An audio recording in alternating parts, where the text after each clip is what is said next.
Today's video mga idol, ito tapos na talaga. Tapusan. Kaya na.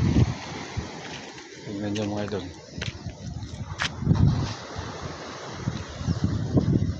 Ayan. Ikot na yan. Ang bubusan ng lamin itong parte na yan. Yung parte na yan. Kasi yan yung hagdan. Ito. Itong parte na to. Ito na lang.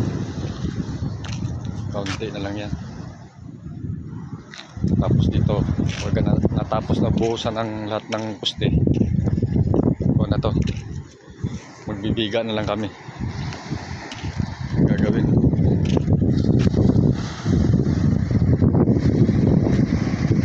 Low tide pala ngayon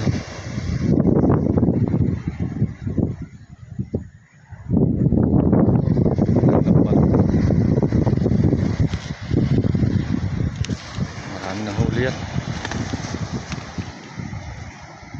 Pag wala kaming ulam, nangihiram na lang kami ng lambat dito.